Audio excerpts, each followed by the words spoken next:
¿Cómo estás? Bien, gracias. Bien, Ignacio, mira, para los que no te conocen, yo no te conozco tanto, yo me enteré por tu primo, me dijo, mira, habla con este, está así cambiando el mundo, haciendo un montón de proyectos, y en Nueva York, en Berlín, escribíle y me metí a investigar y dije, no puede ser que haya alguien que esté logrando tanto, que haya logrado tanto a tan corta edad, tenés 31 años, 31. 31 años, o sea, nos pone un poquito de presión a todos los que tenemos 28, 27, por ahí, que tenemos que hacer algo súper interesante. Entonces, contanos un poquito cómo surge toda esta necesidad y toda esta aventura del emprendimiento en tu trayectoria. Ok. Bueno, ¿cómo empezó todo? Pues realmente yo siempre fui una persona relativamente curiosa. De pequeño, ¿verdad? O sea, me gustaban las computadoras, jugaba todo el día en la computadora, jugaba StarCraft y Warcraft. Y una de las cosas que pasó es una vez me encontré con que un amigo de mi primo quemaba discos Ok. cuando estaban empezando todo eso, ¿verdad? Ajá. Y me pareció increíble la idea de que uno podía, ¿verdad?, mezclar todas las canciones que quería en un CD, ¿verdad? Y de repente me di cuenta que en mi computadora tenía una quemadora y empecé a vender discos quemados, ¿verdad? Por un pirata. Por supuesto, eso acabó Era cuando antes de estaba que la época tuviera. de LimeWire, Tenía, de Ares y todo eso. yo empecé con Audio Galaxy y Napster, Ah, Napster. todavía un poquito antes, Ajá. que uno se tenía que meter a las bibliotecas de la Mara para descargar Ajá. cosas. Eh, pero bueno, así, tal vez ese fue mi primer emprendimiento. De repente estaba, o sea, vendía discos a 80 quetzales, ¿verdad? Porque yo podía meter cualquier canción en un CD, Ajá. cuando antes eso era impensable, ¿verdad? Pues así más o menos empecé en el colegio, pues realmente me iba, pues siempre fui un poco curioso, sí me interesaban las clases un poco, y pues a raíz de eso pues entré a la universidad, a una de las universidades que quería ir. ¿Y cómo sabías a qué universidad ir? O sea, ¿quién te puso a esa universidad en tu mente? En general yo era como uno de los niños que les gustaba la mate, Ya. les gustaba hacer toda, pues, un poquito la física, y a raíz de eso, pues, yo pensaba que me iba a ir a MIT, ¿verdad? Ok. Y ese era mi sueño, y mi sueño era, ¿verdad?, irme como al mejor lugar en Estados Unidos que podía hacer eso. No entré, entré a otra universidad, que fue Duke, que pues realmente Que también es de las mejores. es bastante buena, no me puedo quejar, y creo que para mí fue el lugar adecuado, porque es un lugar que te deja pues tener una educación bastante interdisciplinaria, como le dicen ellos. Ya.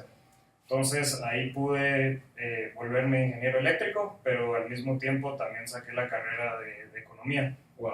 Y no es que sea muchísimo más trabajo, ¿verdad? Sino simplemente te dejan tomar todas tus selectivas en donde uno quiere, Ya. ¿verdad? Entonces, y por ejemplo, no es como que te den economía para ingenieros, sino te meten con los economistas. Ya. No sé si me estoy explicando, Sí, sí, pero entonces, ¿verdad? O sea, son dos facetas totalmente diferentes son, y dos tipos de personas totalmente diferentes en las clases, digamos. sí, pero por ejemplo tenía amigos que estudiaban física y filosofía, o Ajá. ¿verdad?, ciencias políticas y ingeniería biomédica, ¿verdad? Wow. Y era parte un poquito pues de la mentalidad de la universidad, que uno puede pues estudiar más o menos o mezclar como quiera, y que, ¿verdad? O sea, que porque sos ingeniero no te van a facilitar o acoplar las cosas hacia ti, sino te van a meter en las clases difíciles. Entonces, ¿verdad? O sea, si estás explorando, pues vas a sufrir igual que todos los que sufren ahí. Qué interesante, porque, ¿y por qué no se podría hacer aquí en Guates? O sea, que puedas, no sé, sacar diferentes cursos. Porque aquí el problema es de que ya tienes un pensum estructurado, que exactamente, si no sacas un curso ya no seguís adelante. Sí, y en general empiezan a pedir equivalencias. Entonces, si uno estudia medicina y toma estadística, que la estadística no aplica para esto, porque esta se llama bioestadística y esta otra es estadística aplicada, ¿verdad? Y al final la diferencia es tal vez 2 semanas de clases y los ejemplos que toman, pero no, ¿verdad? Pero sí, o sea, yo considero que es bien importante, porque también no te amarran a tu carrera yo no sabía si me iba a quedar en ingeniería hasta principios de mi tercer año. Ya. Wow. ¿Verdad? Entonces uno tiene un poquito pues esa flexibilidad y si por ejemplo no te está gustando, porque al principio a mí no me gustaba, siempre tomaba, bueno, si ya no me gusta esta clase me salgo, ¿verdad? Y todavía tengo lo otro y Lo siempre otro seguí tomando, Ya. y siempre seguí tomando una clase y de repente ya era ingeniero eléctrico, ¿verdad? Y después ya decís, bueno, ya solo me queda una o dos clases, no lo voy a dejar ahí. Wow. Y mira, ¿y por qué no viste esas dos, o sea, tan diferentes? ¿Qué era lo que estás, o sea, qué era lo que querías lograr con esas dos habilidades? Pues ingeniería eléctrica, yo empecé como ingeniero biomédico. Pensaba que pues podía hacer medicina, así que no sé qué cuántos, pero me di cuenta que lo que me gustaba era pues realmente me las podía mejor como ingeniero eléctrico, ¿verdad? Porque en general tenía más habilidad en la parte como digital y de programación, que bueno, para mí ingeniería eléctrica en nuestra universidad era ingeniería eléctrica y de computación, entonces era un poquito más enfocado en la parte digital y de antenas. Aquí se mira un poco más la parte de distribución, es un poquito diferente. Entonces enseñaban mucho más como aspectos de programación, un poquito más cosas donde yo me sentía más cómodo, mientras que cuando me metían a tomar química yo sufría. Y economía pues fue un poco curioso porque realmente lo que pasó es de que mi novia en ese momento, ella estudiaba negocios y me dijo, mira, acá hay, ¿verdad? Me está gustando economía, te podría interesar, ¿verdad? Y de repente tomé un curso y me gustó tanto que después ya hasta le caía mal porque me gustó tanto. Y no paraba yo de hablar de eso, ¿verdad? Qué interesante, o sea, esa habilidad de poder, o sea, poder aprender varias cosas a la vez, creo que es algo que también hace falta a mí. O sea, creo que es mucha disciplina al final. En verdad, tal vez parte de ese tener el interés, estudiar cuando toca, porque no es como que sea que uno se está matando todo el tiempo, pero a veces, ¿verdad? Si te toca una semana pesada, es una semana donde uno casi no duerme. ¿Verdad? Y parte también seguí porque mis papás, ¿verdad? Eran bien del amarro. Y todo el tiempo estaba viendo que los austriacos, que no sé qué, y me molestaba bastante como toda la filosofía austriaca, que terminé tomando una clase con el historiador de Hayek para poder contestarles y después de ese momento ya no tuvimos más conversaciones sobre eso porque, ¿verdad? Ya sentía que no me podían como que tirar todo lo de que, ¿verdad? O sea, que los austríacos eran los que sabían, ¿verdad? Mejor sobre cómo funciona la economía. Creo que muchos que crecimos tal vez en esos años y pues muchos que hemos ido a la universidad siempre nos ha tocado un poquito como tener tener que lidiar con la filosofía austríaca para bien o para mal, ¿verdad? Y no es que esté mala, ¿verdad? Pero sí me tocó, me quise informar más de eso para no sentir que con argumentos austríacos ¿verdad? Te quedas callado porque no sabías. Exactamente.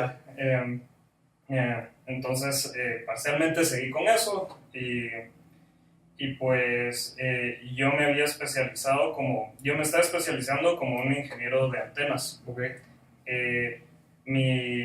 Mi siguiente proyecto, o sea, yo empecé a trabajar en un laboratorio donde lo que hacíamos era tratar de detectar cáncer de mama a través de un sistema o un arreglo de antenas, ¿verdad? Y recrear un ambiente en tercera dimensión como una alternativa a las mamografías, ¿verdad? Entonces, yo sentía que con eso estaba siendo ingeniero y estaba teniendo un poquito como un propósito de hacer algo bueno, ¿verdad? Y pues estuve trabajando en eso 2 años en la U, que era como mi parte de investigación, y yo pensaba que me iba a ir a hacer iba a seguir haciendo un doctorado en eso. Lo que pasó es que nuestro laboratorio perdió financiamiento, entonces cuando ya me tocaba decidir, bueno, me voy a trabajar, me quedo acá, lo que quedó bastante claro era que me iba a pasar 1 a 2 años buscando financiamiento para seguir el proyecto. Y lo que pasaba es que como ingeniero de antenas, realmente o es médico lo que uno hace, o uno está armando como sistemas de radares y de, ¿verdad? Y prácticamente de armas. Okay. Y parcialmente para muchos trabajos, pues uno tenía que ser, ¿verdad? Ciudadano de Estados Unidos, o realmente no me sentía cómodo yéndome a desarrollar como los proyectos más interesantes en todo eso, ¿verdad?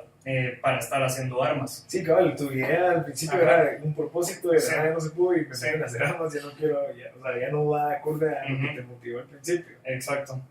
Y de repente en una conferencia estaba, ¿cómo se dice? Fui a una conferencia y estaba reclutando Goldman Sachs. Ajá. Es como uno de los bancos así vistos como el banco más malvado. No, curiosamente, ¿verdad? Ahí era pues donde varios de mis amigos querían ir a trabajar y algunos pararon trabajando y empecé como que un poquito como como le dirían, como a casaquear a una que estaba reclutando ahí, y de repente me ofrecieron ahí un trabajo, pero yo no sabía nada específicamente de finanzas. ¿Y eso es compra y venta de acciones o es más de todo finanzas de banco? De bueno, mira, es un banco de inversiones y en general a lo que se dedican son a servicios, como le diría yo, de adquisiciones, de fusiones, también, ¿verdad? Del mercado en general, como la bolsa, productos estructurados. Yo estaba trabajando específicamente en lo que eran en derivadas, ¿verdad? Curiosamente, ¿verdad? O sea, una de las cosas que me pasó ahí es que realmente ha sido el ambiente más ético donde yo he trabajado. Cuando vos pensabas que era malvado.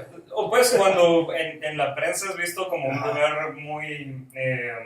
como de corporación y que tienes que subir la escalera. No, y tal vez no tanto de eso, sino, o sea, gran parte de la crisis pasó por, ¿verdad? O sea, por, ¿cómo le diríamos?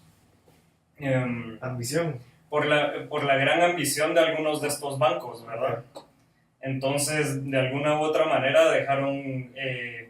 ¿verdad? O influyeron en que muchos préstamos fueran problemáticos, en que el mercado se cayera y todo, y pues Goldman Sachs pues no fue del todo inocente, ¿verdad?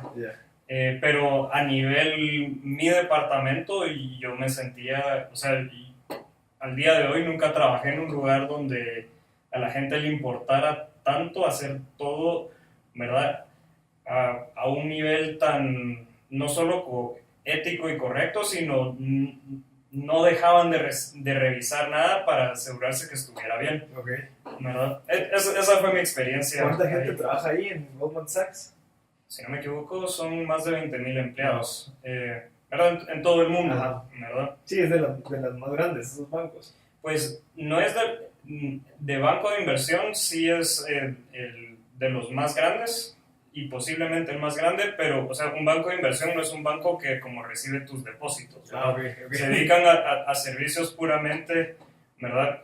Más corporativos en todo ese aspecto. Sí, no buscan tanto volumen de recibir tanta gente que venga a dejar sus cosas, sino que es más estratégico. Sí, exacto, no es, o sea, no se compara con un banco guatemalteco que recibe tus depósitos. Ellos no reciben depósitos, sino... ¿verdad? O sea, hacen puramente transacciones empresariales, ¿verdad? O sea, de compra, venta, estructuraciones de bonos de un gobierno, todo ese tipo de cosas, ¿verdad? ¿Y cómo se hace para poder entrar a trabajar ahí? O sea, ¿qué fue lo que tuviste que hacer? Porque no creo que sea tan fácil. Pues, al final, mi historia fue un poquito... o sea, fue un poquito basado en eso, tal vez, ¿verdad? O sea, tenía interés genuino en pues lo que estaba pasando en la economía y tuve la suerte de que me entrevistaron y pues las personas que, ¿verdad? O sea, tenía habilidades que pues les interesaban, tenía ¿cómo se dice? Un background, tenía experiencia en economía y tenía experiencia programando que generalmente es lo que tiende a ser una de las cosas que más sirve a la hora de entrar a casi cualquier trabajo donde pues es altamente matemático, numérico y económico. Interesante. Entonces, por ejemplo, si uno trabaja en finanzas, poder hacer todos sus macros, poder resolver reportes, poder buscar bases de datos, pues realmente sí ayuda un montón. Y también tener esa parte de entendimiento de cómo, ¿verdad? Cómo posiblemente negociar, cómo, ¿verdad? O sea, cómo poder armar un modelo financiero, etcétera, etcétera. Mira, y a lo que no entendí fue cómo fue que, o sea, entiendo que estudiaste economía por querer debatir con tus papás. Sí, exacto. Pero, o sea, tuvo que haber sido sumamente importante como decir, ok, incluso voy a invertir mi dinero en otra carrera. Pero ¿era solo para eso o que realmente crees que te iba a agregar valor pues, a llegar a esa persona que quería hacer, no sé? Pues realmente empezó más como una curiosidad y lo que me interesaba en ese momento, o sea, yo tomé sobre todo cursos de filosofía económica y cursos de economía de desarrollo, ¿verdad? Entonces yo sentía como que me interesaba mi primer curso, realmente una de las cosas que me pareció fascinante era cómo poder influir, ¿verdad?, a través de una política económica macro, ¿verdad?, el desarrollo y crecimiento de un país, ¿verdad? Y como en los primeros cursos es bien sencillo, uno piensa, chicas, ¿verdad? O sea, si tenemos la inversión correcta y mantenemos claramente la tasa de inflación, podemos hacer que el país crezca, ¿verdad?, 2% más todos los años. Claramente no es tan fácil, pero yo tenía esa idea que pues tal vez había una forma como de hacer crecer un país, ¿verdad?, de una forma más, como le dirían, un top-down, ¿verdad?, de arriba para abajo, poder influir simplemente, ¿verdad?, poniendo la política económica correcta e independientemente, o sea, habiendo crecido en Guatemala, pues es algo que a uno le interesa ver cómo podría hacer, ¿verdad?, uno las cosas mejor o qué se puede componer y realmente uno tiene pues esa afinidad al país y, ¿verdad?, o sea, y tal vez así ¿verdad?, podría encontrar uno una solución. Claramente es muchísimo más complicado que eso y cuando uno entra pues a estudiar un poco más profundamente, ¿verdad?, Developmental Economics o Economía del Desarrollo, no sé la traducción exacta. Yo creo que sí. ¿Verdad? Uno se da cuenta que pues al final el desarrollo se logra con muchísimo más trabajo y es más difícil, ¿verdad? Y toca hacerlo desde abajo. ¿Y tu idea sí era regresar a Guate, aplicar todo lo que aprendiste? Me gustaría decir que siempre tuve como una determinación, ¿verdad? Algo, pero no sabía. La verdad es que estaba buscando mi camino, ¿verdad? O sea, siempre quise hacer algo para el bien común, ¿verdad? O sea, siempre ¿verdad? O sea, el término como creo que correcto siempre me sentí como un yoki, que sería Young Urban Creative, ¿verdad? Que es como quiero vivir en una ciudad, quiero tener un trabajo con propósito, quiero que sea creativo y que cambie todos los días, ¿verdad? Y quiero que me vaya bien económicamente, que es como lo que todos quieren, ¿verdad? Pero, o sea, siempre esa fue como tal vez la meta, tener un propósito, ¿verdad? ¿Verdad? De poder tener una calidad de vida aceptable y pues, y que mi trabajo pues tenga un propósito y que pues requiera también un poco ya sea de creatividad o de esfuerzo o algo pues un poco más. Y esa idea que es muy diferente, digamos, a nuestra edad, que estamos muy similares, es muy diferente a lo que nuestros papás pensaban en su caso. Es que, ¿de dónde sacaste esa visión de querer lograr algo tan como integral? Pues realmente o sea, una de las cosas que pues que siempre me quedó claro es, o sea, a mí me quedó claro que nací con muchísimos privilegios, ¿verdad? Entonces, siempre sentí esa responsabilidad de cualquier cosa que hiciera, la hiciera, y uno puede decir, ¿verdad? O sea, uno siempre quiere hacer todo lo mejor posible, pero siempre, ¿verdad? O sea, como una forma, pues, como siempre sentí una responsabilidad de hacer absolutamente todo lo que puedo porque las cosas que haga, las haga al mejor nivel que pueda. Un poquito como una forma de reconocer que, pues, las personas que no han tenido esas oportunidades, pues al menos puedo decir, bueno, yo la recibí, no necesariamente porque me las merezco, pero al menos hice realmente, utilicé los recursos correctamente, ¿verdad? Y ese ha sido, pues, un poquito mi filosofía. Es un buen punto, porque mucha gente a veces como que juzga a la gente que tuvo todo desde un principio, pero también hay que ver de que no todas las realidades son las mismas y que uno depende, o sea, depende cómo uno aproveche eso, porque si en algo caso tuviste todo y no hiciste nada, puede ser que sí sea algo negativo a que si no tuviste nada y hiciste un montón de cosas, o sea, como que ahí se ve el cambio, pero, o sea, es como pararte en los hombros de gigantes, cuando uno crece en una familia que tiene tal vez los recursos que te mandan a universidades, es donde, ok, me pusieron una base de aquí, tengo que ser el doble de alto o sí, mucho más. Y tal vez así siempre lo vi, ¿verdad? Espero haber logrado o haber hecho, espero todavía hacer cosas pues que tengan alguna importancia. Nos vamos a entrar ahorita sí. a los emprendimientos. Y perdón, creo que nos hemos tardado demasiado, ¿verdad? Pero queremos llegar a la parte jugosa. Queremos llegar a la parte jugosa y ya llevamos como 20 minutos. No, pero contame, ¿cómo fue que empezó, digamos, estando con las dos carreras? Después sacaste un máster en finanzas, o sea que tampoco es tan fácil. ¿Dónde empieza la parte de los negocios? La parte de los negocios realmente empezó porque yo estaba viviendo en Londres y trabajaba desarrollando portafolios para fundaciones. Okay. ¿Qué significa desarrollar portafolios? Por ejemplo, estudié finanzas y como siempre sentí que quería hacer como cosas buenas, ¿verdad? Entonces decía, bueno, hay muchas fundaciones como universidades o como los Boy Scouts, cosas así que reciben mucho dinero, pero todo ese dinero no lo tienen que usar todos los días y meterlo, ¿verdad? O sea, hoy no voy a meter el dinero en este proyecto, ¿verdad? Porque a veces reciben mucho dinero, ¿verdad? Y quieren mantener una estructura sostenible. Entonces, nosotros lo que hacíamos era estructurar todo su portafolio de inversión en los mercados para que todos los años les diera para poder mantener sus operaciones. Qué interesante. O sea, déjame decirte, entonces yo recibo mucho dinero. En vez de decir, bueno, estos $100,000 los voy a meter en este proyecto que tal vez vale 30, agarro los 70 y los meto para invertir en algún otro proyecto, como esa gente que consigue muchos inversionistas y invierte con el dinero de esos inversionistas. No, es un poquito, tal vez la forma que funciona es vos tenés tu fundación, ¿verdad? Tenés tu colegio.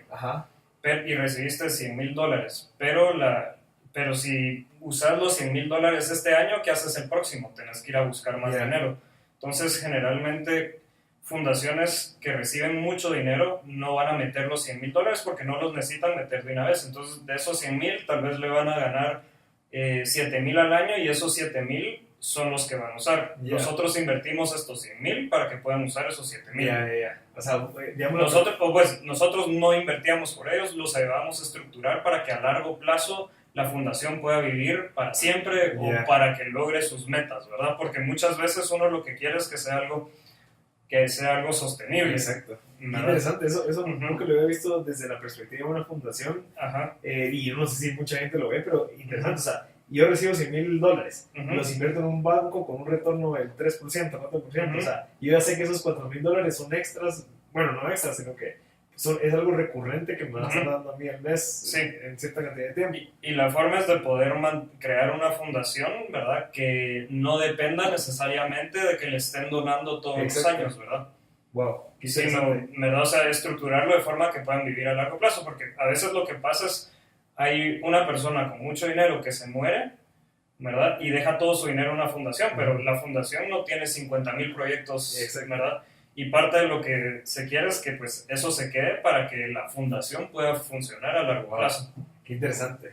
Eso es súper interesante, no lo había visto de esa manera. ¿Y sabes o crees que la estructura legal de aquí en Guatemala funciona de esa manera, que permite a esas fundaciones funcionar así? Ahí sí no te podría decir, no Porque tengo ni yo no he idea. escuchado que, o sea, veo que buscan Ujú. patrocinios y buscan Ujú. donaciones, cabal, Ujú. pero para sobrevivir, Sí. digamos, ya no es para no sé, Ujú. invertir en otras cosas, sino que ya es para mantener la Sí. operación. Y eso es como que la Ujú. parte difícil de las fundaciones, que Ujú. uno tiene que estar dependiendo Ujú. de esas donaciones. Exactamente. Entonces, si en dado caso se estructura de tal manera, puede ser que sea más autosostenible. Yo podría decir que seguro hay varias fundaciones que operan así, pero sobre todo son fundaciones que han recibido montos fuertes Sí. en algún momento. Sí, ¿verdad? que el interés sí sea algo Ujú. que Sí. sea atractivo, pues. Exacto, o sea, tal vez el dueño de una empresa dejó muchísimo dinero y lo dejó. Y puede que independientemente, ¿verdad? O sea, esta fundación podría estar en Estados Unidos o en otro lado y mande el dinero a Guatemala cuando sea, ¿verdad? Porque al final pueden tener sus operaciones en otro país y mandar el dinero acá porque no pagan impuestos técnicamente en ninguno de los dos lugares. Qué interesante. ¿Verdad? Buenísimo. Entonces empezaste a desarrollar esos protocolos. Estaba trabajando en eso, pero lo que me di cuenta es como para llegar al siguiente rol lo que necesitaba era ser más viejo. Uh-huh. Porque estábamos lidiando, por ejemplo, con gente de tal vez unos entre 50 y 70 años. Yo tenía 22, 23 años, ¿verdad? No, tenía 23. Y pues prácticamente lo que necesitaban para como yo poder avanzar era solo verme más viejo.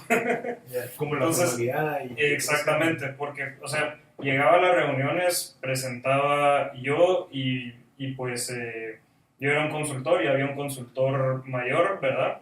Y presentábamos los portafolios, decidían qué hacíamos, qué no hacíamos, pero me quedaba claro que yo para llegar al siguiente, al rol de ser yo el encargado, pues me faltaban unos 10 años porque lo que necesitaba era verme más viejo. Yeah. Sí, que la gente te percibiera un poquito más, no sé, como con experiencia. Exactamente. Yeah. O sea que de repente están tomando decisiones de cientos de millones de dólares porque, por ejemplo, muchas de estas fundaciones, ¿verdad? Tienen más de 1,000 millones guardados, incluso, por ejemplo, por eso dicen que algunas universidades como Harvard y todas esas tienen más de 30,000 millones de dólares, ¿verdad? Y es porque lo tienen así. Ellos solo gastan lo que les devuelve el portafolio, ¿verdad? O sea, nunca van a perder esa inversión. Bueno, no sé por la inflación y todo eso, sí, pero en general está estructurado para que puedan vivir, puedan utilizar eso para siempre. Entonces, cuando estás tomando una decisión de si vas a mover esto de aquí para allá, ¿verdad? O sea, y tenés un niño de 23 años ahí, ¿verdad?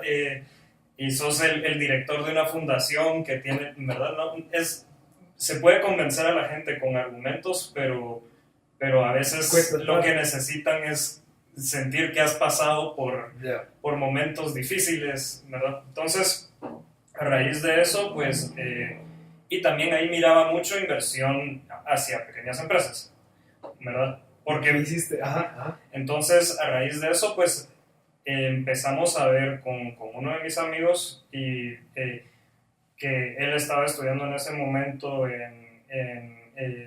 su MBA en Harvard, pues que realmente estaba empezando como a verse interesante todo lo que era el sharing economy. ¿Verdad? Hablando de Uber, Airbnb, todas estas plataformas. Uber, Airbnb, en nuestro campo, pues lo que habíamos visto, el que estaba creciendo era TaskRabbit, que era pues una idea de que uno se metía y podía pedir que le hicieran cualquier cosa. Quiero un DJ a mi casa y me llegaba un DJ, ¿verdad? Pero lo que nos dimos cuenta es que el 90% de todo lo que estaba en ese campo eran servicios de limpieza y armado de muebles y plomeros, ¿verdad? Y realmente lo que nos dábamos cuenta era que si uno quería un plomero era bien difícil, si uno quería conseguir a alguien que lo ayudara a armar sus muebles, ¿verdad? O mover cosas de una casa, colgar cuadros, en ciudades grandes es bien difícil y era bien caro. Y lo más complejo era realmente que tardaba mucho porque uno se tenía que poner a negociar. Entonces, lo que... No saben los precios del mercado como para poder... O sea, no sabes cuánto cuesta poner una tele, pues. Y aunque te cueste más o menos lo que nosotros estábamos apostando es que gran parte del valor que podíamos agregar nosotros a través de tecnología era quitarte la fase de negociación. Yeah. Entonces, aunque te salga un poco más caro, yo sé que mañana puedo tener ¿verdad? A alguien que venga y me ayude a montar mi televisión y traiga todas las herramientas adecuadas. Si me voy a mudar, que me ayude a empacar todos mis muebles, meterlos en un camión, llevarlos, ¿verdad? E instalarlos en el otro lugar, ¿verdad? Y aunque te toque pagar un poco más, ¿verdad? Lo recuperas en el tiempo que te ahorras. Yeah.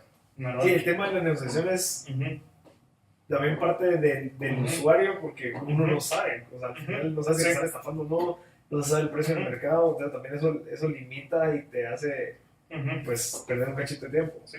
Y realmente, o sea, yo tenía experiencia programando, ¿verdad? Y mi amigo Oshin y su roommate, ¿verdad? Tenían experiencia operacional a nivel, ¿verdad? O sea, de empezar empresas. Yeah. Entonces, prácticamente decidimos que lo íbamos a hacer. ¿Pero cómo los conseguiste, perdón, a ellos dos? ¿Cómo empezó? Uno era mi amigo de la universidad, okay. ¿verdad? Y él estaba pues en Boston, ¿verdad? Y estuvimos hablando por como 2 meses, 3 meses, porque llevábamos ya desde que nos conocíamos pensando si en algún momento hacíamos algo. Qué interesante. ¿Verdad? Él había tenido pues un par de empresas ¿cómo se llama?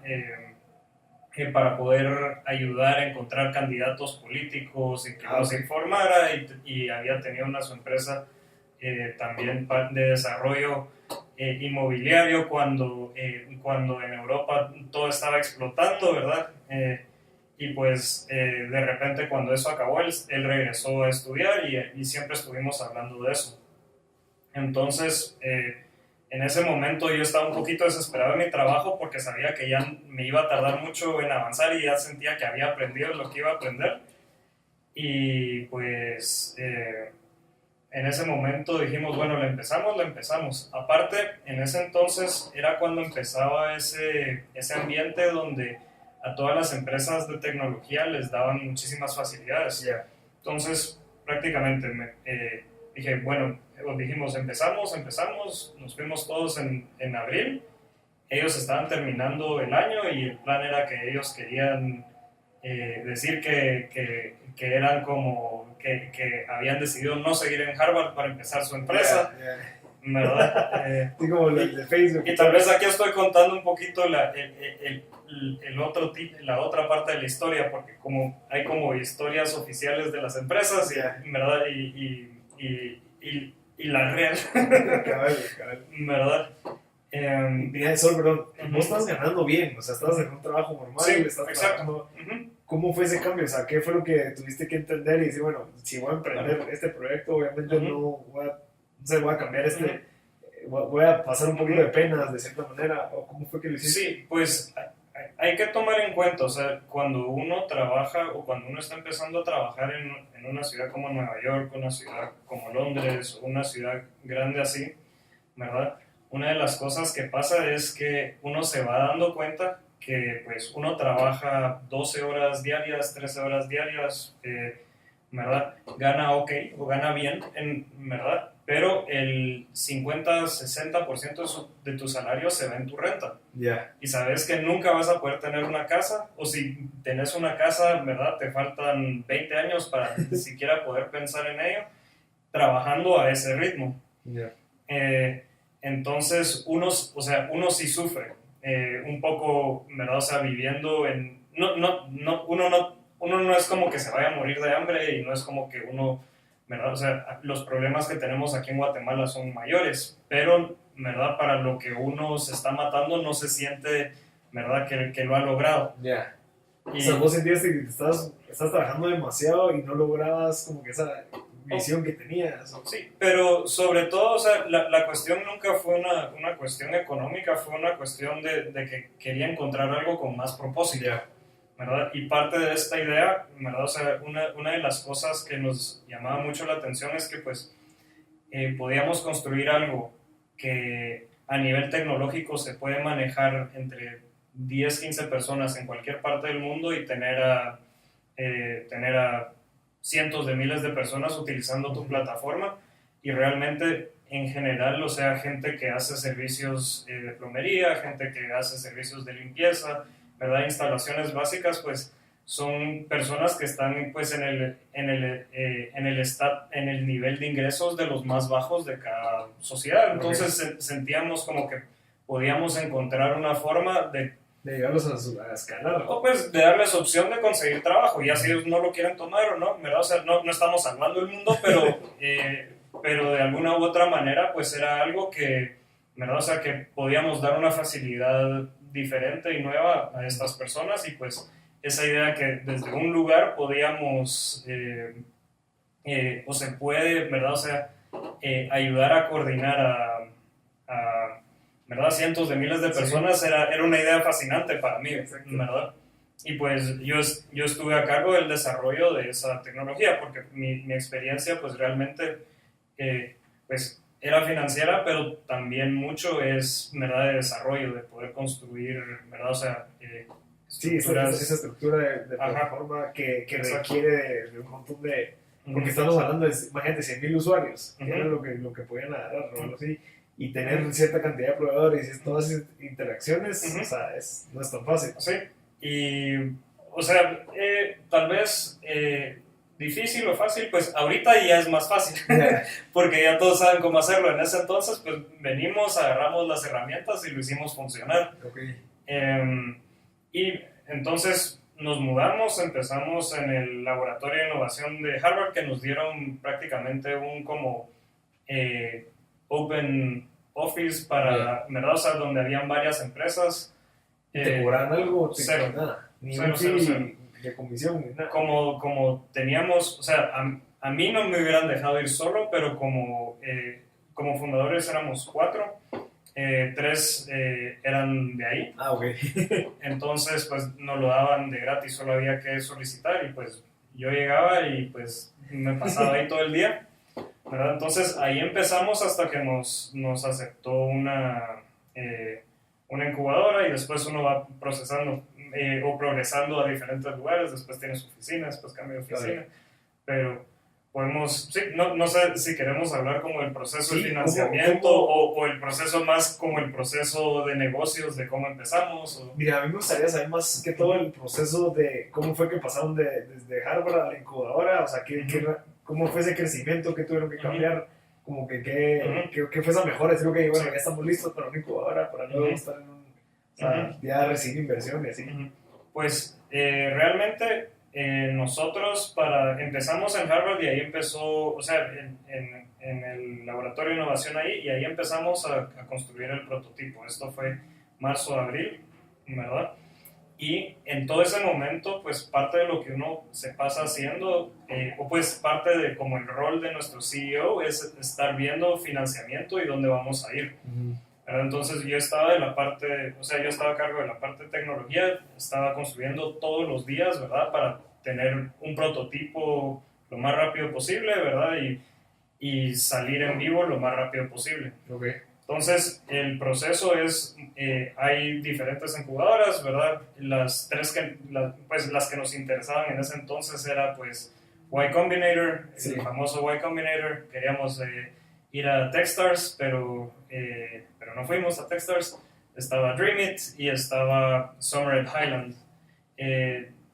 Al final, ¿verdad? O sea, fuimos a... lo que se hace es, ¿verdad? Acá está nuestro plan de negocios, ¿verdad? Y cuando los vas a visitar a ellos y tenés un prototipo, ¿verdad? Es lo que les interesa, sí. Y ver pues el compromiso.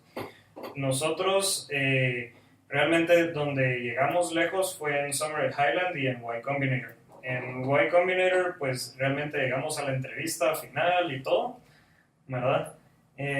Pero nos pusimos tan nerviosos porque es un ambiente tan agresivo, ¿verdad? Y nos dijeron que no, ¿verdad? Pero en ese momento pues ya teníamos un prototipo de lo que era. En ese momento lo que teníamos era una plataforma que los proveedores pues, o los trabajadores, que hacían todos los servicios, los profesionales pues estaban en la plataforma, y cuando un cliente se metía a nuestra página le mandábamos mensajitos de texto a todos, y si respondían en cuestión de 30 segundos, ¿verdad? Te salía en la pantalla y podías escoger quién te hacía el trabajo. Qué interesante. así empezó. Y en ese entonces toda la gente todavía no tenía smartphones. Ok. Entonces empezamos, ¿verdad? Construyéndolo a nivel de mensaje de texto. Wow. ¿Verdad? Ahí estamos hablando de que hace 7 años. Estamos hablando 2012. 2012 acaba de 7 años, wow. Sí. Qué rápido pasa el tiempo. Ajá. Sí, Entonces, y no habían smartphones, o sea, todavía se seguían moviendo. O sea, ya habían smartphones, pero no a ese nivel, sí, ¿verdad? De WhatsApp y así. Ajá, y no al nivel que todos, ¿verdad? O sea, estábamos hablando que tener un smartphone ya era todavía un lujo. Y ahorita pues puede que sea un lujo en algunos lugares, pero en general podrías decir que en Estados Unidos el 90%, 95% de las personas puede tener un smartphone si quiere, ¿verdad? Ok. Entonces empezó que mandábamos mensajitos de texto y pues nos podían responder y salían en la pantalla y cada quien escogía y ese era pues nuestro prototipo. A los de Y Combinator no muy que les gustó. No muy que les gustó porque no nos funcionó correctamente la prueba en ese momento porque te ponen, ellos entrevistan 15 minutos y ahí te dicen si te dan un financiamiento de $150,000. Ok. Y que puedes estar en San Francisco con ellos, ¿verdad? Por un tiempo, ¿verdad? Por 3-4 meses y tenés toda la asesoría de ellos y todo, ¿verdad? Y aparte lo que pasó es que ellos tenían a 2 empresas que estaban haciendo algo muy parecido a nosotros. Uno de los momentos más felices que he tenido fue el momento que compramos una de esas, que adquirimos una de esas porque no le estaba yendo tan bien. Y el otro es cuando la otra de ellos quebró, que fue una de las caídas públicas más grandes de como las empresas de sharing economy. Wow. ¿Se puede saber qué empresa fue la que quebró? Homejoy se llama. Homejoy. Ah, sí, escuché esa. Uh-huh. Mira, y digamos cuando compras esta empresa, cuando adquieren esa empresa, ¿qué significa eso? O sea, para ustedes como estructura, recibir a toda esa gente, ¿cómo es que funciona? Depende, o sea, a nivel tecnología, generalmente, si son del mismo campo, lo que se adquiere son los clientes. Entonces, realmente no se vienen, tal vez se viene algún ingeniero, tal vez se vienen algunos profesionales, pero en general es que depende totalmente, ¿verdad?, de la estructura, pero cuando sos una empresa de tecnología, lo que haces es poner toda tu tecnología en las operaciones de ellos. Okay. Entonces ellos estaban basados en San Francisco, nosotros estábamos en ese entonces en Nueva York, ¿verdad? Porque nos habíamos mudado de Boston a Nueva York, ¿verdad? Y prácticamente ponemos nuestra tecnología que consideramos que es mejor, ¿verdad? Y, ¿verdad? O sea, y pues los fundadores de ellos, si tienen un contrato se quedan por un tiempo y después se van, o si no, pues de una vez se van, ¿verdad? Pero, o sea, el poner tu tecnología es que ellos siguen con su marca y vos solo le das los proveedores, o son como proveedores de ellos. Depende, ¿verdad? O sea, porque hay diferentes formas de adquirir empresas, ¿verdad? Entonces tuvimos diferentes formas. Unas donde pues su marca sigue y la vamos transfiriendo a la nuestra, ¿verdad? Entonces, al principio, ¿verdad? O sea, al principio para el usuario parece que no hay ninguna, como que si nada pasó, después les vamos poniendo nuestro logo, después hacemos que pues prácticamente después de 2 o 3 meses que usan nuestra plataforma, cuando se meten a la página de ellos, pues ya caen en la nuestra, ¿verdad? Y se va consolidando pues la marca. ¿Y cómo te fue? O sea, siendo, o sea, asumo que también no tenías conocimiento en adquisiciones, ¿cómo fue ese proceso? Pues realmente el proceso de eso, tal vez la forma que funcionan todas las adquisiciones a nivel tecnología, como en ese momento pues ya teníamos, y tal vez nos estamos apresurando un poco, ¿verdad? Porque en ese momento ya teníamos venture funding, pues realmente tenés toda la asesoría del fondo que te financia. Entonces uno puede decir, miren, estamos compitiendo con estos, ¿verdad? ¿Será que puede haber un interés? Y ellos pueden hablar ¿verdad? Pueden llegar a hablar con los inversionistas de los otros, miren cómo les está yendo, hay algún interés acá, o a veces, ¿verdad?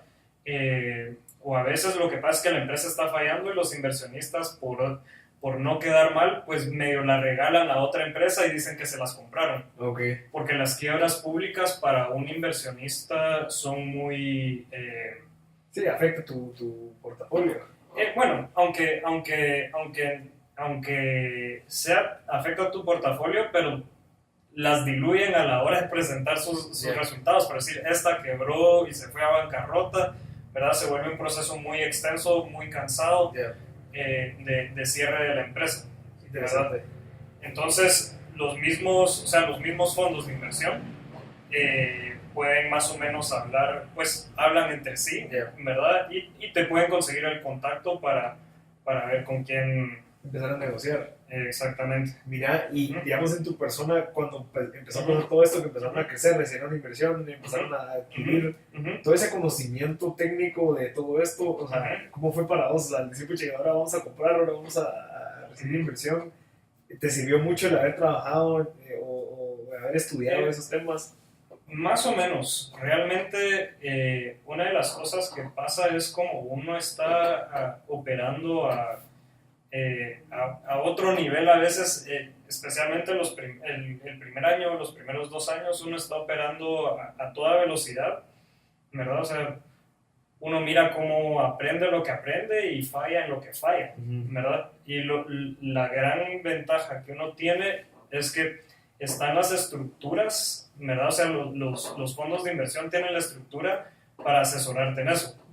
También así te lo cobran en las acciones que tienes de tu empresa, ¿verdad? Pero, sí,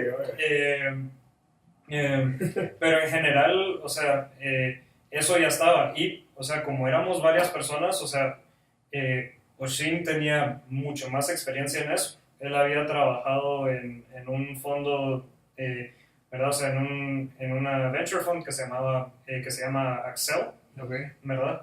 Y pues él ya tenía conocimiento de cómo funcionaba casi cualquier parte, ¿verdad? Entonces, conforme vas creciendo, realmente lo que haces es que dividís más los roles. Al principio todos hacen todo, ¿verdad? Y después, o sea, yo me enfocaba puramente en tecnología, pero, o sea, recibís todo lo demás porque te toca lidiar con eso, ¿verdad? Pero en general, o sea, conforme todo esto se va volviendo más completo, ¿verdad? O sea, cada quien va tomando su diferente rol y lo tiene que ejecutar a su nivel, ¿verdad? Entonces, con nosotros, pues, el CEO se encargaba que era Oshin, él se encarga de financiamiento, compras, el de operaciones se encargaba de toda la operación, ¿verdad? Porque independientemente teníamos... dependiendo en qué punto, pues se llegó a tener hasta más de 20,000 personas en la plataforma trabajando mensualmente, ¿verdad? O sea, le dieron trabajo a 20,000 personas. Sí, no trabajo tiempo completo y tal vez no ¿verdad? Un salario increíble, pero sí. O sea, pero oportunidad de poder, pues, trabajarse. Ok, qué interesante. Mira, ¿y cómo fue la experiencia de tu primera interacción de un cliente con un usuario? ¿Cómo fue eso? O sea, cuando lo vieron y dijeron a la madre. Fue una gran emoción, ¿verdad? La forma que, o sea, porque uno siempre estaba y tenía la plataforma y cuando uno empieza, ¿verdad? O sea, le entran 3 personas al día, ¿verdad? En su paginita, ¿verdad? Y de repente uno mira que están buscando, ¿será que están, ¿verdad? ¿Será que van a contratar a alguien, ¿verdad? Y pues cuando nosotros, pues la primera contratación fue el primer día, el día que lanzamos. Y pues todos saltábamos de alegría, pero estábamos nerviosos que tal vez no haya funcionado bien, que tal vez el cobro lo cobró 2 veces, porque, o sea, estábamos probando todo y pues ya estaban todas las estructuras para cobrar y para todo, pero no teníamos mucho tiempo a probar las cosas. ¿Verdad? O sea, estábamos probando con los clientes y a veces no funcionaba, ¿verdad? Y así fue. Entonces todos saltábamos de la alegría, pero estábamos nerviosísimos porque no, ¿verdad? O sea, le vas a mandar a alguien que conociste la semana pasada a la casa de una señora. De una señora, ajá.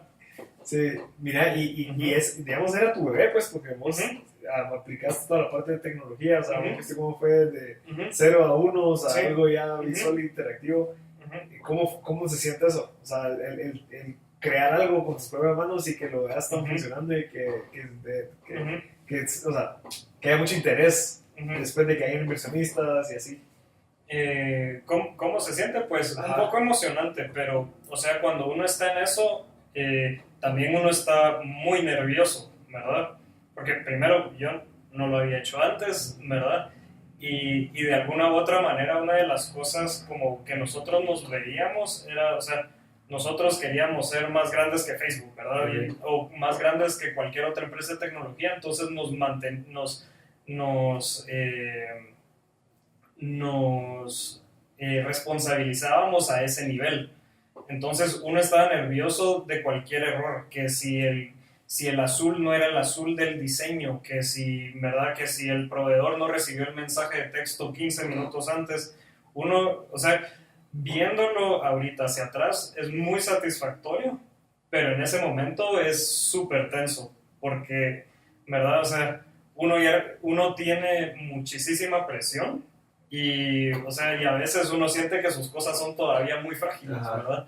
Y uno está tan metido en hacer que la cosa funcione, ¿verdad? Que un errorcito, ¿verdad? Y le desordena la vida a cientos de personas, ¿verdad? Esos bugs. Ajá, porque nosotros teníamos una política de todos los días sacar algo nuevo. Wow. Entonces, todos los días teníamos que programar y sacar algo nuevo y a veces no funciona, ¿verdad? Y a ver cómo regresas y también las herramientas, por ejemplo, para regresar a... O sea, estábamos todavía, ¿verdad? Aprendiendo a usar muchas herramientas también y algunas todavía también no existían del que hay ahora. Entonces, por ejemplo, si algo te falla, tenías que regresar, pero también a veces tenías que esperar a que te fallara, ¿verdad? Y no sé, por ejemplo, los recordatorios, tenerlos bien programados. Si tenías un recordatorio, cosas que me pasó, por ejemplo, teníamos recordatorios de que tenías que te iba a llegar alguien hoy a limpiar, ¿verdad? Y de repente los mandábamos incorrectamente, ¿verdad? Porque un programador o yo lo había programado mal, ¿verdad? Y ya lo mandaste, ¿verdad? O sea, hay cosas que uno no puede, ¿verdad?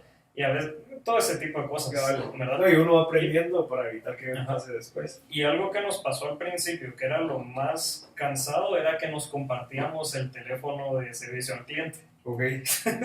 Entonces uno se pasaba trabajando hasta las 2 de la mañana y a las 8 de la mañana o a las 7 de la mañana lo llamaban a uno que todavía no había llegado el cuate que les iba a pintar la pared y que se iba a llegar, y uno se pone ahí, ¿verdad? Y iba 5 minutos tarde, ¿verdad? Toda esa parte que pues sí es... que toca. Ajá, que al toca. final todos tienen el sombrero de hacer diferentes cosas. Asumo que en algún momento ya hasta tener mucha gente de tu cargo. Sí, más o menos. Sí. ¿Alguna vez o que te recuerdes que practicaste liderazgo, que digas, a la manera en ese momento, si yo no hubiera tomado esta actitud o algo así, no hubiera salido adelante? Pues, o sea, hay varios ejemplos, ¿verdad? O sea, a veces, o sea, una de las cosas que pasa es, a veces hay que tomar decisiones en una empresa así. Por ejemplo, si uno ya no va si uno tiene que darle las gracias a algunas personas, porque uno va a tal velocidad y a veces uno no reclutó correctamente y toca decidir porque, ¿verdad? O sea, estás hablando que le estás pagando un salario todos los meses y la empresa, si se queda sin dinero, se quedó sin dinero, porque la filosofía de estas empresas es crecer, crecer, crecer, crecer, crecer, pero si no estás creciendo y no te están dando, y la gente interna no te está dando resultados, ¿verdad? Estás perdiendo todo el financiamiento que te costó conseguir, ¿verdad? Entonces, una de las cosas que nos pasó es, habíamos contratado a una persona de ventas, ¿verdad? Que realmente estuvo 2 meses haciendo un montón de cosas y no lograba levantar, ¿verdad? O sea, no logró vender nada.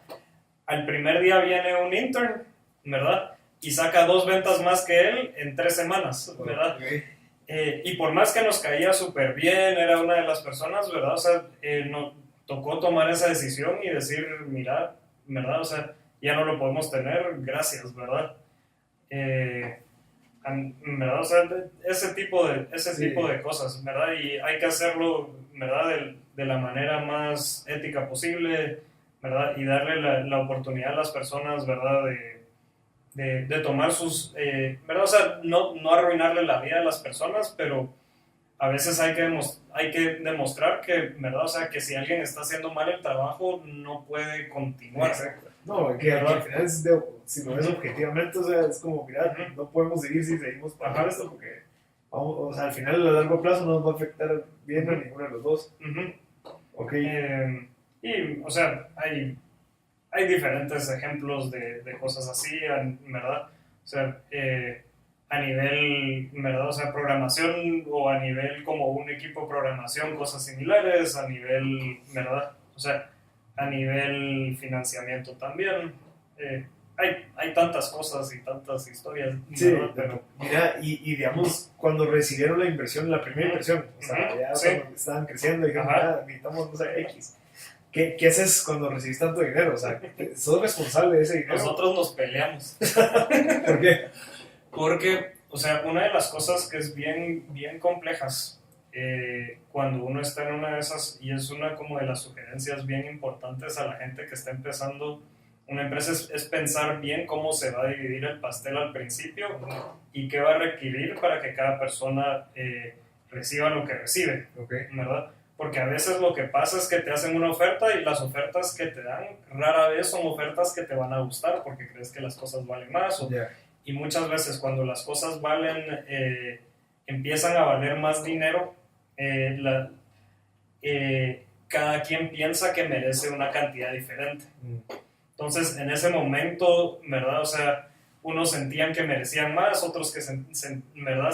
Todos sentían que habían hecho más y merecían más, y los mismos inversionistas te pueden exigir a reestructurar tu estructura de capital en base a lo que ellos quieren para darte el dinero. No sé si me estoy explicando. Sí, me lo puedes detallar un poquito más. Ok, hagamos de caso que, por ejemplo, los inversionistas ¿verdad? Están acostumbrados a que el pastel esté dividido 60 para el CEO, ¿verdad? Y después dividido como 20 y 20, ¿verdad? Pero si tu estructura lo tenía 30, 30, 30, ¿verdad? Vienen los inversionistas y dicen, no, el CEO tiene que quedarse con más porque es con el que más vamos a lidiar, el que va a dar la cara y el que va a estar más tiempo a largo plazo con nosotros. Alguien más tiene que ceder eso. Entonces alguien tiene que ceder, ¿verdad? Y uno tiene que decidir si lo acepta o no. ¿Verdad? Entonces, tocó toda esa parte y también se vuelven cosas, ¿verdad? Que duelen y ¿verdad? Y que a todo nivel, ¿verdad? O sea, pueden crear un ambiente más complejo, ¿verdad? Y porque toca tomar la decisión. Nos dieron esta oferta, ¿verdad? Porque recibir el dinero, o sea, mucho de lo que se ve, ¿verdad? En la televisión todo es como muy, como que las cosas recibieron dinero, ¡ala, qué alegre!, ¿verdad? Y ahora todo funciona, ¿verdad? Pero en general todo esto tiene un montón de cosas y sacrificios también que incluyen a nivel de todos. También cuando uno recibe mucho dinero, también las expectativas se vuelven muy altas. Sí. Y eso implica que si la empresa no está entregando, ¿verdad? Puede significar que la gente se va a quedar sin nada. ¿Verdad? Porque, ¿verdad? Si recibís, hagamos de caso, ¿verdad? Si estás creciendo al 20% y te dan una evaluación muy alta y te dan mucho dinero, van a esperar que sigas a ese nivel. Y si la empresa no logra mantener ese nivel, o para mantener ese nivel, a veces le toca tomar decisiones bien que no son para el bien de la empresa a largo plazo. Y eso a veces hace que la empresa quiebre, por ejemplo. ¿Verdad? ¿Y qué recomiendas ahí entonces?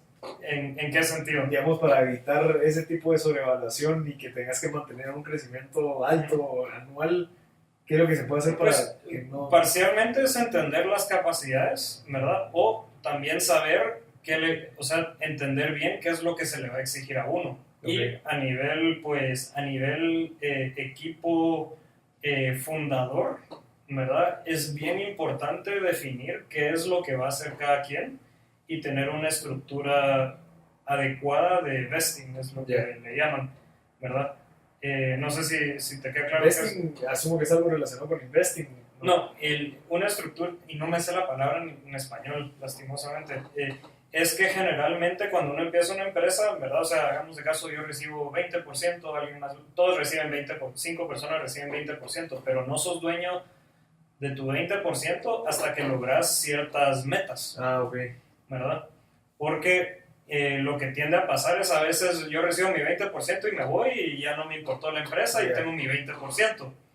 Pero para ganarte ese 20%, la empresa, tú tuviste que haber estado con la empresa para que eso tenga el valor, porque si no, y eso es una cosa que pasa muchísimo aquí en Guatemala, es de que, ¿verdad? O sea, se empezó la empresa con alguien y esa persona se fue y se quedó con su parte. Y después todos se pelean, ¿verdad? Entonces, cuando uno tiene una estructura, por ejemplo, que, ¿verdad? O sea, que tenés que estar 5 años con la empresa para recibir tu 100%, si haces un año tenés, ¿verdad? Un 20%, a los 2 años otro 20%, ¿verdad? Y así te vas, en lugar de, ¿verdad? O sea, todos empezamos igual, yo ya soy dueño de lo mío y ya si lo sigo trabajando, ¿no? ¿Qué me importa? Ajá. ¿Verdad? Ya te entendí. Y también a veces lo que eso hace es de que si alguien tiene demasiado, los otros van a decir, mira, no está haciendo el trabajo, te vamos a dar las gracias. ¿Verdad? Porque a veces las personas no están agregando el valor adecuado a la empresa como para merecer toda esa cantidad de... ¿verdad? Entonces, tenés tus votos, pero si te vas antes de cierto punto, ¿verdad? La empresa tiene un derecho de recompra a 1 centavo cada acción, por ejemplo. Interesante. Y al final lo que concluyo es de que hay veces de que tal vez incluso no estás preparado para recibir inversión. O sea, exactamente. Hay veces que no es ni conveniente recibir inversión porque puede ser que no estés listo para hacer tanto cambio como pues que no creo que sea tan fácil. Por ejemplo, ¿verdad? O sea, yo creo que, o sea, a nosotros nos funcionó todo relativamente bien, pero, o sea, ese es el tipo de cosas que pasan, ¿verdad? O sea, hay mucha tensión, ¿verdad? Y también es porque, ¿verdad? O sea, que a uno le esté, o sea, es muy diferente que en la forma tradicional de que a una empresa le vaya bien versus que a una de estas empresas les vaya bien. Porque muchas de estas empresas están hechas para crecer como locos a cualquier costo, y pues cualquier costo es relativo, no cualquier costo, pero la meta es crecer como locos, ¿verdad? Ajá. Y es muy desordenado a veces, ¿verdad? Y muchas como que de las decisiones se hacen en que en verdad los inversionistas te van a exigir ese nivel de crecimiento a toda costa y en el momento que no logras recaudar una próxima ronda, la empresa se murió. Ya. Sí, cuando estás viviendo de inversiones.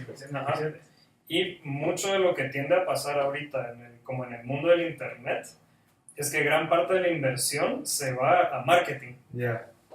¿Verdad? O sea, tenés a tu equipo y se pagan los salarios, pero es salarios y marketing. Sí. ¿Verdad? Entonces ahí se va todo. Entonces, si uno quiere gastarse 10 millones en marketing, se los gastó. Ok. ¿Verdad? Interesante. Y eso ya no lo recuperas, ¿verdad? O pues lo recuperas en clientes, pero si se fue, se fue. Y si no estabas preparado para recibir esa cantidad de clientes, ¿verdad? No solo les quedas mal, ¿verdad? Sí, se te pueden traer las caretas. Y no hay una tentación ahí de decir, bueno, recibimos tanto muchacho, vámonos el sueldo y hagamos más cosas. Eso de subir a una oficina mucho más grande. Así. No te dejan. No. O sea, los mismos inversionistas no te dejan. ¿Verdad? Porque tienen... o sea, cualquier salario ejecutivo tiene que ser aprobado por la junta directiva, ¿verdad? Por ejemplo, uno no puede venderlas. Si uno tiene sus acciones, hay, ¿verdad? O sea, no es como que las pueda vender solo así a cualquiera, ¿verdad? No es algo líquido, ¿verdad? Qué interesante. Y sí, o sea, hay, en general, o sea, si alguien invierte para una empresa así, ¿verdad? Tiene las expectativas bien claras de qué es lo que va a esperar, ¿verdad? A nivel salarios, a nivel estructura, ¿verdad? Y te presionan a ese nivel. A uno le toca hacer todo el trabajo duro, pero la presión está. Ok. ¿Verdad? ¿Y cómo lograbas balancear? No sé, yo no sé si en esos momentos de estrés y de tensión lograste hacer deporte, no sé, meditar. Pues, ¿qué era lo que te sacaba esa tensión en esos momentos? En esos momentos, pues realmente ¿verdad? O sea, uno iba al gimnasio en lo que podía, pero estamos hablando que yo iba 40 minutos 3 veces a la semana. Ya. Ah, bueno. Y mi vida era Trabajo. y muchas veces lo que pasaba era que, ¿verdad? Y estamos hablando del principio, porque una vez ya uno tiene una estructura y tiene un equipo y ya se puede dedicar a gestionar un poco más, ¿verdad? Pero cuando las cosas son muy frágiles, así toca, ¿verdad? Y uno sale a cenar y de repente lo llaman que no sé qué página, ¿verdad? Tiene errores gramaticales que hay que componerlos, que esta cosa no abre en el Internet, en el Chrome o en el Mozilla o lo que sea, ¿verdad? Que hay que componerlo, que el diseño está torcido, que el botón no, ¿verdad? No se apacha como que teníamos, que el color que estaba en el diseño es un poquito diferente, o sea, ¿verdad? Y como también se hacen un montón como de A/B tests y todo, que el A/B test no está funcionando, cualquier cosa y la expectativa es, ¿verdad? Se corrige ya, ¿verdad? Y así todos tenían esas expectativas. Por ejemplo, a nivel operaciones, la expectativa era poder reclutar a 100 personas, o sea, éramos 4 personas y entrevistábamos, o sea, parte de la expectativa era, estamos a 10 personas o 20 personas que puedan limpiar para la otra semana o para finales de esta semana, ¿verdad? Teníamos que entrevistar a 100, 200 personas mañana y lo lográbamos, ¿verdad? Pero ese tipo de cosas tocaban, ¿verdad? Y o sea, todos tenían esa presión, ¿verdad? Claro, o sea, qué complicado. Y también, o sea, el saber qué recursos necesitas, en qué tienes que invertir el dinero, o sea, no solamente es el salario, sino que es computadoras, espacio, o sea, creo que nosotros operamos con laptops propias por 3 años. Ok. Cualquiera que llegara tenía que haber solo. Ok, bueno. Y nos sentábamos en unas sillitas pura lata de Ikea, ¿verdad? Increíble. Pero sí, o sea, tenía sus cosas y estuvimos en las oficinas de nuestros inversionistas los primeros 8 meses. Wow.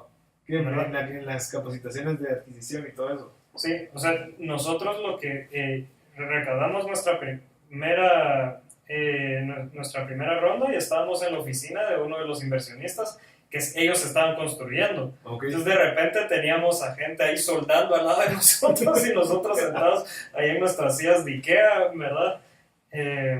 Y así, dependiendo de la etapa, pues uno va tomando, pero, o sea, gastos importantes hay que dejarlos muchas veces o posponerlos lo más posible, ¿verdad? Sí, porque ya uno no los puede quitar después. Que no son tan necesarios, pues, o sea, si tienes tu compu, necesitas comprarte una compu más grande porque puedes trabajar en esa mientras que empiezas a desarrollar todo lo demás. Sí. Digamos, antes de entrar a la parte de la adquisición que tuvieron ustedes, ¿qué cambiarías? O sea, ¿qué cosas cambiarías o qué nos recomendarías de esa trayectoria desde el haber empezado Handy hasta antes de la adquisición? O sea, hay muchísimas cosas que uno cambiaría, ¿verdad? En general, o sea, ¿qué podríamos decir? Cambiaría aspectos, por ejemplo, en algunos puntos nos hubiera gustado negociar mejor con los inversionistas, en algunos puntos nos hubiera gustado estar más claros antes, ¿verdad? Y tal vez en ese momento yo no sabía lo difícil que iba a ser, ¿verdad? Entonces hay que tomar en cuenta lo que uno va a sacrificar. Exacto. ¿Qué sacrificaste vos, digamos, en eso? Pasé 5 meses durmiendo en un sofá, de repente una mañana me apareció una rata en el sofá, ¿verdad? Sacrifiqué toda mi vida social, emocional, ¿verdad? Por año y medio, ¿verdad? O sea, y de alguna u otra manera también se pueden sacrificar varias amistades, ¿verdad? Porque a veces la presión de todo esto también crea un montón de conflicto entre uno y se vuelve socio y ya no necesariamente amigo, ¿verdad? Interesante. O sea, pero al final, o sea, creo que es parte de esto, ¿no? O sea, no, exactamente. Ajá. Y, o sea, en general diría, son pocos los arrepentimientos, pero hay varias cositas que se pueden hacer diferente, pero en general nos funcionó, ¿verdad? Ok. O pues logramos algo que, si Muchísimo. me preguntas hace 8 años que esto es lo que iba a pasar, con eso estaría contento, Ok. ¿verdad? Sí, qué interesante. Ajá. Eso es un buen punto. ¿Y tus Por más que papás? la ambición es mayor, Sí. ¿verdad? Claro. Y sí. ¿Tus ¿verdad? papás qué te dijeron cuando se enteraron de la adquisición? Eh, en general, pues contentos, pero no, o sea, parte es como todo lo que ha pasado, no, ¿cómo te diría? No necesariamente lo entienden, ¿verdad? Ok. Porque, o sea, para muchas personas una empresa así de crecimiento no hace sentido, ¿verdad? Una empresa que no tiene utilidad por 5, 6, 7, 8 años, ¿verdad? Aquí en Guatemala, la SAT casi que te cierra si llevas 3 años sin tener utilidad, ¿verdad? Todo ese tipo de cosas y pues al final contentos, pero no se la creían, Ya. ¿verdad? Porque lo miran como de una parte mucho más como Tradicional. muy tradicional, Ajá. ¿verdad? Sí, no están dentro de la industria de tecnología que saben de que así funciona. Exacto. O pues explicar hasta hace unos 4 años, explicar el modelo, por qué Facebook valía tanto, por qué Ajá. Google valía tanto, que nunca iba a tener utilidad, ¿verdad? Y ahorita son de las empresas más valiosas del mundo. Explicar eh, ese pensamiento es bien difícil para muchas personas, ¿verdad? Exacto. Y ahorita en tus planes, ¿qué tenés? O sea, digamos, ya saliste de una adquisición, o sea, ya validaste muchísimo, o sea, ya puedes decir, mira, muchacha, ya vendí esta empresa. ¿Qué es lo que sigue? ¿Hacia dónde vas? Pues ahorita está un poco más tranquilo Vacaciones. un poquito, pero en este momento pues estoy en el proceso, o parte de mis metas es quisiera armar un think tank, Okay. ¿verdad? Sobre todo sobre que trate temas de competitividad, en particular acá, ¿verdad? Sobre Guatemala, que hay varias cosas que creo que podríamos hacer mucho mejor, ¿verdad? Y que creo que estando aquí en Guatemala, pues lo vemos, pero no nos damos cuenta del impacto que eso tiene, y son cosas que tal vez a nivel como empezando una empresa, no sé si se pueden solucionar, pero creo que pasando esa información puede ser importante, ¿verdad? Okay. Y también porque no son necesariamente donde yo tengo los recursos para hacerlo. Y aparte, pues tengo un proyecto en Berlín que todavía está en un poquito de parte privada, pero, o sea, todavía no puedo decir qué es, pero estamos en la fase de empezar una empresa. Sí, igual que con Handy, que empezaron trabajando, validándolo para recibir inversión. Y sí, estamos un poquito más atrás de lo que estábamos en Handy en este momento, porque ahorita estoy un poco más relajado. Okay. ¿Y por qué en Berlín? Pues Berlín lo que tiene varias cosas. Primero es la calidad de vida es relativamente buena y es barato. Okay. Por ejemplo, Berlín, los precios en Berlín son casi al nivel de los precios de Guatemala. No, hombre. Wow. Por supuesto, depende del barrio, sí, pero en general, o sea, estamos hablando que el súper en Berlín es más barato que en Guatemala. La renta de las zonas más finas de Berlín está muy parecida ¿verdad? A las zonas finas de Guatemala. Las zonas promedio pues están, ¿verdad? Como una zona buena de Guatemala, pero no, como un ambiente comparable a un Nueva York, un París, un Londres o un Hong Kong, ¿verdad? Estamos hablando que te cuesta una cuarta parte la vida allá.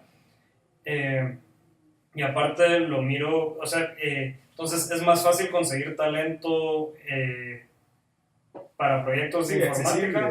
Ajá. Y es un centro cultural, entonces hay muchísima creatividad. Sí, ¿qué es no sé si has leído un libro de Crear o Morir. No. Él explica que digamos, Silicon Valley y todos estos lugares donde hay tanta creatividad es porque es un centro donde se conecta mucha gente de diferentes países y diferentes culturas, diferentes tipos de mentalidad.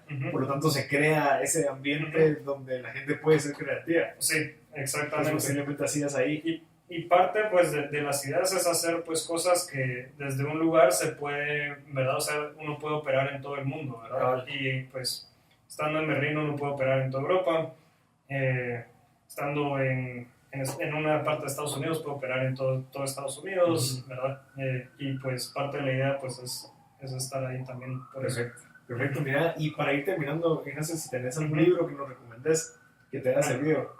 Puedo recomendar podcasts, la verdad. Ok, ¿cuáles podcasts escuchas? Pues a nivel negocios, recomiendo, y a nivel cómo empezar una empresa, o sea, mucho creo que de lo que yo digo, pues lo puede encontrar uno en este podcast, se llama How to Start a Startup. Ok. Que es realmente bueno y muy específico en cada una de las partes. Entonces, por ejemplo, hay una parte donde hablan de recaudar dinero, otra parte donde hablan de cuándo decidir crecer tu equipo de ventas, ¿verdad? Cómo estructurar tu estructura de capital, todo eso, cuándo empezar a hablar con inversionistas. Interesante. Habla absolutamente, puede que sea un poquito, ¿verdad? O sea, estamos hablando que toda esa serie se hizo en base a un curso de Stanford en el 2013, creo, 2014. Eso lo puedo recomendar. A nivel de como historias de emprendimiento, uno de mis favoritos es, también se llama Startup Podcast, que es de Gimlet, que siento que es uno de los podcasts que realmente se dedica a hablar de emprendimientos donde enseñan las cosas buenas y las malas. Porque a veces una de las partes complicadas es como que no se habla de las partes tan difíciles de las cosas, ¿verdad? Y enseñan también las partes malas de cada uno de los fundadores, ¿verdad? Que me parece súper valioso, ¿verdad? Podemos seguir hablando, tengo un montón. Creo que con dos está bien para que la gente pueda escuchar. Y un consejo que nos dejes, digamos, que te sirvió, que te gustaría compartirlo con todos. ¿Qué nos dirías? Pues, si tuviera que recomendar algo, pues, o sea, en general, lo que me ha servido a mí es ser curioso, ser sincero, ¿verdad? Y pues, a nivel trabajo, tal vez lo más importante es poder determinar cuándo hay que trabajar mucho y cuándo no, ¿verdad? Trabajar mucho no necesariamente le sirve a uno, ¿verdad? O sea, de trabajar las 14, 13 horas, pero sí es bien importante trabajarlas cuando le toca a uno, cuando realmente importa, ¿verdad? O sea, no hay que, hay días que uno puede trabajar menos y días que puede trabajar más, pero lo importante es cuando realmente se necesita, hay que quedarse y hacerlo hasta que acabe. Muy interesante ese consejo, Ignacio. Mira, pues muchas gracias de verdad por tu tiempo. Yo sé que estás en tiempo limitado aquí en Guate y que nos des una hora de tu valioso tiempo es súper valioso para nosotros y la audiencia, pero creo que era algo importante para la audiencia entender de que sí se puede, o sea, que Chapín es como que crecemos con pues, las mismas, la misma cultura, tradiciones, que hay corrupción en nuestro país, o sea, al final sí podemos salir adelante, ya sea aquí, en otro país, pero siempre con la visión de poder venir a cambiar nuestro país. Entonces, por eso te quisiera agradecer, porque tu ejemplo creo que cumple con todo eso, y de verdad muchas gracias. Espero poder haber sido de uso de alguien o que mis sugerencias pues puedan ayudar a alguien. Sí, definitivamente, igual. Hablemos cuando en un año, no sé, para ver cómo vas con el nuevo tema en Berlín y volvemos a recibir una cátedra de cómo poder crecer un startup, ya sea en Estados Unidos o en Europa, y cómo lo podemos aplicar aquí en Guatemala. Ok, perfecto. Perfecto, muchas gracias. Gracias a vos.